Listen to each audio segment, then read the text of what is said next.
From a Lego speaker man to a Lego girl wearing a questionable outfit, these are some of the worst Lego items of all time that just had to be banned. To start off, let's take a look at the Lego Explorer Super Truck. This beast of a Lego set was released in 2002 and was only available in North America. You could purchase it at your average everyday toy store like Toys R Us or Walmart. The set only had 40 pieces, but it definitely was not small. The base of the truck was huge, and the wheels made it even bigger. It almost feels like it was made to look like one of those colossal dump trucks, which I personally loved as a kid. These massive wheels would later prove to be a serious problem for the Super Truck set though, and had a lot of people worried about the future of Lego. In 2006, Lego issued a full recall after 2 children were injured while playing with the truck. It seemed that the big wheels on the truck were detachable, and when unattached, exposed a metal axle, which was a serious puncture hazard for children. In light of this, Lego offered everyone who bought the Super Truck a $15 refund, even though the retail price was $20. Not nice, Lego. Their reason for doing this was that the set came with an additional 40 Lego Duplo blocks and were considered safe for children 18 months and up. Fortunately, Lego has only ever recalled 3 items, and the last one was over 10 years ago, way back in 2009. So it sounds like they've been doing a pretty good job of keeping their toys safe.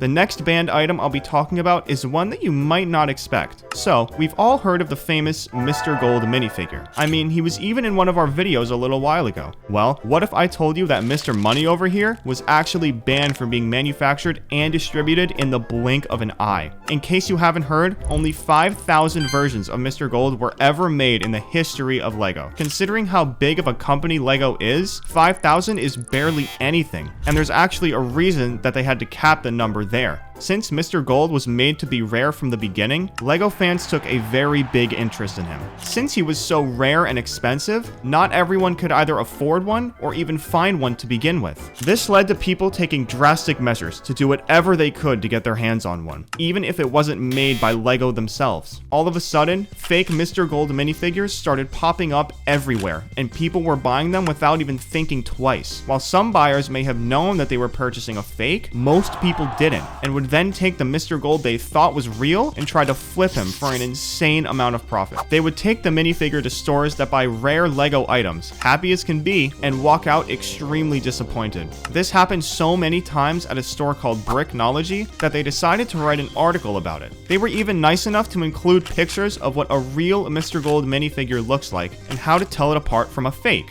This problem started way back in the day, but it still troubles people even now. Fake Mr. Gold is the least of Lego's worries though, since there are hundreds of other fake Lego items nowadays. Moving on from that, up next we have a Lego set that was never actually released, but still somehow one of the most popular sets among die-hard Lego fans. To explain this, I'll need to give a little context. Back in 2008, actors by the name of Bryan Cranston and Aaron Paul accepted roles for a show they thought was a little weird. It ended up being the best decision they ever made, with the show today having millions of fans across the world. The show is called Breaking Bad, and it basically showcases what could happen when life gets a little messy. Kids, this show is made for adults, so don't watch it without your parents' permission. Because of how popular the show is, fans of Breaking Bad and Lego alike decided to take it upon themselves to make the worlds collide. The guys over at Citizen Brick were the first to do it, and the set went viral. They called it the Super Lab playset, and it featured the 3 main characters. Let's just call it cooking. This set was released in 2013 and retailed for $250.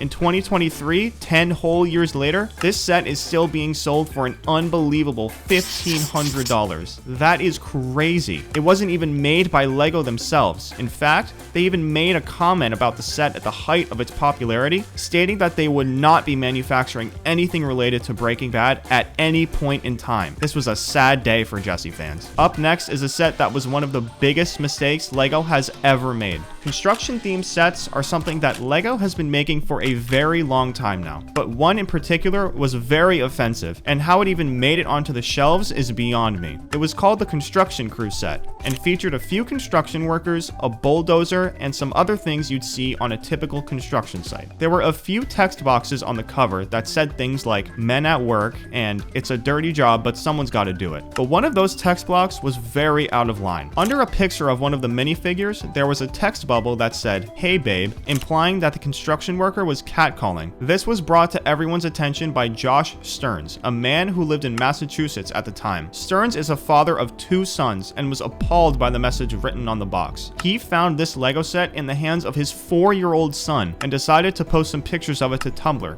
captioning it with, "I was so disappointed to see the brand affiliated with a product that normalized street harassment and catcalling." In a matter of days, Stearns' Tumblr post started getting the attention of people everywhere. The set started getting negative reviews on Amazon, people were posting their own opinion about it, and dozens of news articles have been published. According to Charlotte Simonson, the text was made by a company called Creative Imagination. Just 2 years later, in 2012, Creative Imagination ceased all operations. Then, in 2013, Stearns made his post on Tumblr, and the situation unraveled. It seems like there was a little bit of time between when the set was actually made and when people started talking about the problem, but that doesn't excuse LEGO's actions. They've since released more sets under the name Construction Crew, so this is a little hard to find, but nonetheless, it's out there, and it definitely deserved to get banned. Okay, that last segment was a little serious, so let's talk about something more positive. Up next is the LEGO Star Wars Twilight Set, released in 2008. Now, I wasn't very into talking about LEGOs with other people at this time. I just wanted to get my hands on as much LEGO Star Wars as I could and build it as fast as possible. But from what I can see, it seems like some other people weren't in the same boat. In an article by Isaiah McCall, written in October 2018, he wrote about the Twilight Set and seemed to have had some information regarding how the set was received when it first launched. According to McCall, this set brought back terrible memories for him. He stated that he just wants to forget this era of Star Wars as a whole, and that the set takes him right back to it. And apparently, neither the show nor the set it was based on were received well at the time. Another LEGO fanatic by the name of Svelte wrote a review on a site called Eurobrick,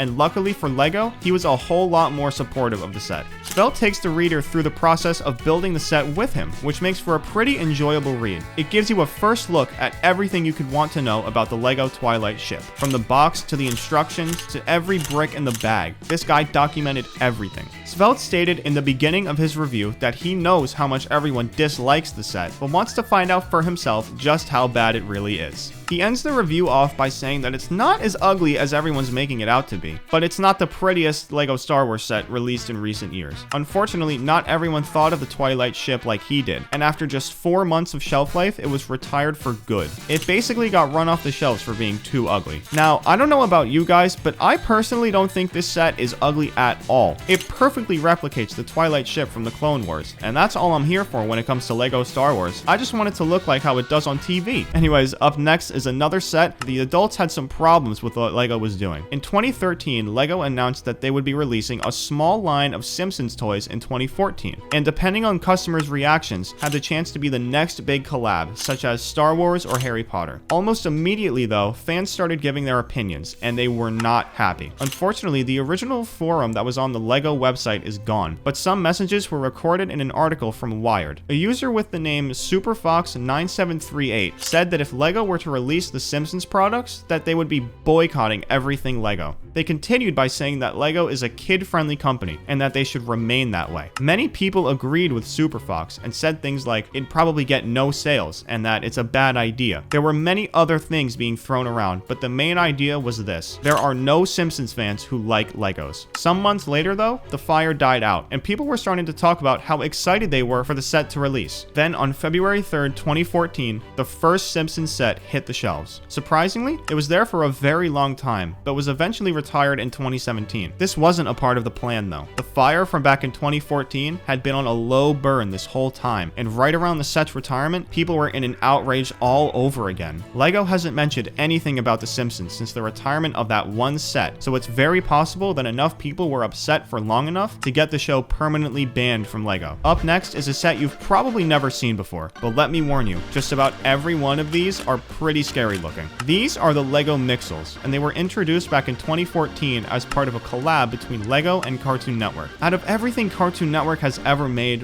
why they decided to use the Mixels does not make any sense to me. Like, look at this one. What is that thing? I mean, they could have done anything. Teen Titans, regular show, Adventure Time, but instead we got this. If you couldn't already tell, the Lego Mixels got discontinued after about 2 years because of negative feedback, and I'm sure you can see why. But of course, since practically nobody wanted these guys, hardly any sold, making some of them very rare and valuable today, with the most valuable being around $350 when it retailed for just $150. The ones you want to look out for are the Mixels series boxes, specifically 7 and 8. Each box came with 9 individually packaged Mixels, but since not a lot of people wanted these when they were available, they were able to double in value. Regardless, I'm pretty happy these guys got banned. The last thing I want to see in a Lego store is whatever that thing is. Up next was actually one of the biggest things that's ever happened in Lego. Over the years, the bricks have collaborated with a lot of different franchises, from movies to TV shows to even IKEA. A lot of companies have teamed up with them, but there was one company that Lego had been making sets of for a very long time, and in 2014, everything fell apart. That company was Shell. Shell is an oil company that's been around for over 100 years. About 34 years after its initial launch, Lego and Shell decided to team up, and the first collaboration set ever was released, the Mercedes Shell Tanker. It was just a one-piece set and was released in 1966 for just $2.40. This was the first of many Lego pieces that would release with Shell branding, but because of corruption within the oil company, Lego got burned. In 2014, it was revealed that Shell had knowingly been letting oil spill in Nigeria in 2008. The company had been warned about the spill when it happened and proceeded to do nothing about it for the next 6 years. This was an atrocity that should never have been committed, and because of Lego's long history with Shell, they got pulled right into the mix. People were beyond upset about the entire situation, and Lego took it upon themselves to do what was right. After undergoing an immense amount of pressure from the Greenpeace Foundation, they cut ties with Shell. What the oil company had done was inhumane, and Lego is all about having fun. So making sure that Shell was banned from collaborating with Lego was the best thing they could have done. This next item was something you might remember if you were a kid during this time. Lego Friends was introduced in 2012, and it did exactly what Lego wanted it to do. Friends was introduced and marketed towards Lego's female audience. Since most of what had been released at the time catered more towards boys, someone at Lego thought it would be a good idea to try and include the girls too. Unfortunately for Lego, they went about it all wrong, and a lot of people ended up disagreeing with them as opposed to supporting it. They were accused of encouraging gender stereotypes, and if you took just one look at what was being released, you'd see just how right the people were. The Lego Friends set had a lot more pink than anything else that was being released at the time. There was also an entire set dedicated to a girl's puppy house, equipped with flowers and a full pet grooming set. On top of that, there was a new car in bright pink and purple colors, which was labeled as Stephanie's car. It was very clear that Lego didn't think very hard before releasing these sets to the public. Or did they? Remember before when I said they got exactly what they wanted? Well, the year Lego Friends hit the shelves, Lego's profit went up by 35%, which in the business world is a massive spike. After receiving an intense amount of backlash from people everywhere, Lego decided to roll back the Lego Friends theme for a good amount of time before re-releasing what we have today. There are still a few remnants from the Lego Friends sets of the past, but they're much better than they used to be. And finally, last but certainly not least on our list, we have the Osprey V22. Back in early 2020, Lego announced a brand new Technic set, the Osprey V22. For those unfamiliar, the V22 Osprey is a real-life tilt-rotor military aircraft that combines the functionalities of a helicopter and a turboprop plane. The Lego version was set to be part of the Technic line, known for its intricate and realistic builds. Fans were ecstatic. The set looked sleek, detailed, and was a fresh addition to the Technic lineup. But here's where things took a turn. The real-world Osprey V22 is used by militaries around the world and has been linked to several controversial operations. Lego, a brand that prides itself on promoting peace and creativity, suddenly found itself in the midst of a debate. Should a children's toy company be producing a set based on a current military machine? Petitions started circulating. Fans were divided. Some argued that Lego had previously released sets based on historical military vehicles. So what was the big deal? deal. Others felt it was a step too far, especially for a modern machine still in use. LEGO decided it was time to make a move, and just days before its official release, LEGO announced that the Osprey V22 would not be hitting the shelves. In their statement, they mentioned that the set did not meet their brand values, which was a very bold move of them, especially considering the time and resources that go into developing a new set. But here's where things get interesting. Some sets had already been shipped to retailers, and a few lucky fans managed to get their hands on this now ultra rare set. Prices on online marketplaces skyrocketed. We're talking thousands of dollars for a set that was originally priced at around $100. The Osprey V22 became a legend in the LEGO community, a set that was produced, ready to launch, and then vanished. It's a reminder of the fine line toy companies walk, especially when basing products on real-world machines. Whether you agree with LEGO's decision or not, it's undeniable that the Osprey V22 saga added a fascinating chapter to LEGO's rich history. It's a testament to the brand's commitment to its values, even if it means making tough decisions. And for those lucky few who snagged a set, well, they own a piece of LEGO history that's as controversial as it is rare. Let me know what your favorite banned item was down below in the comments, and don't forget to subscribe.